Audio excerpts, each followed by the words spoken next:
அனைவருக்கும் வணக்கம். நான் உங்க கிருத்திகா. ஃபர்ஸ்ட் வந்துட்டு நம்ம நார்மல் சுகர் எப்படி இருக்குன்னு தெரிஞ்சுக்கணும். அடுத்து நான் உங்களுக்கு லோ சுகர்னா என்னன்னு சொல்லி கொடுக்குறேன். ஃபர்ஸ்ட் நார்மல் சுகர் வந்துட்டு வெறும் வயிற்றுல பார்க்கும்போது 80லேருந்து 130க்குள்ள இருக்கணும். சாப்பிட்டு 2 ஹவர்ஸ் கழிச்சு பார்க்குறீங்க, ஒரு ஈவினிங் ஒரு எப்போ பார்த்தாலுமே வந்துட்டு 200க்குள்ள இருக்கிற மாதிரி பார்த்துக்கோங்க. ஈஸியாக சொல்லணும்னா 100லேருந்து 200க்குள்ள இருக்கிற மாதிரி பார்த்துக்கோங்க. அதுதான் நம்மளோட normal values. And low sugar மெயினாக கவலை வந்துட்டு நம்மளுக்கு லோ சுகர் தான்.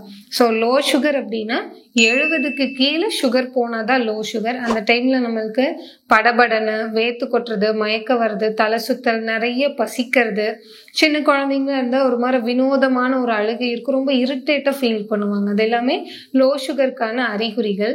அந்த டைமில் சுகர் செக் பண்ணி பாருங்கள். அது 70க்கு கீழே இருக்குது அப்படின்னா உடனடியாக ஒரு 3 டீஸ்பூன் சர்க்கரை இல்லைனா குளுக்கோஸ் பவுடர் ஏதாவது ஒன்று கொடுத்துட்டு கூட ஏதாவது சாப்பிட கொடுத்துருங்க. அது கொடுக்கறது ஏதாவது ஒரு பழமோ பால் மோர் அது மாதிரி ஏதாவது கொடுங்க. அந்த டைமில் சாக்லேட்டு ஃபுட்டு இந்த கடலை பருப்பியெல்லாம் கொடுத்தோம் அப்படின்னா அது ஒரு 2 ஹவர்ஸ் கழிச்சு திரும்ப பார்க்கும்போது உங்களுக்கு அது 300 400ன்னு போயிடும். நம்ம லோ சுகருக்கு ட்ரீட் பண்ணுறது வந்துட்டு கொடுக்கறது வந்துட்டு ஒரு 200 250ஸில் வச்சுட்டா எந்த தப்பும் இல்லை.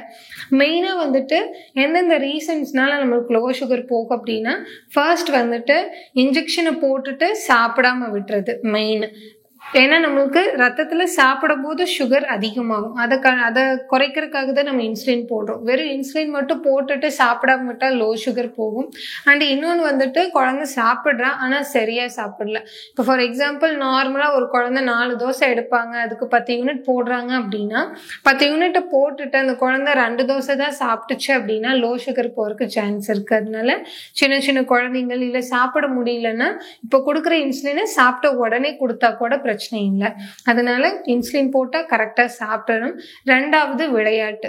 ரொம்ப ஒரு மணி நேரம் இல்லை அரை மணி நேரம் ஓடியாடி விளையாடுறாங்க அப்படின்னா அந்த டைமில் குழந்தைங்களுக்கு அவ்வளோக்கா இன்சுலின் தேவைப்படாது.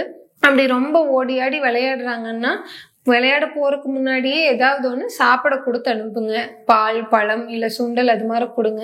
இல்லை ரொம்ப 1 மணி நேரம் 1.5 மணி நேரம் விளையாடுறாங்கன்னா மிடில் ஒரு 1/2 hour ஒன்ஸ் வந்துட்டு ஏதாவது சாப்பிட கொடுத்துருங்க.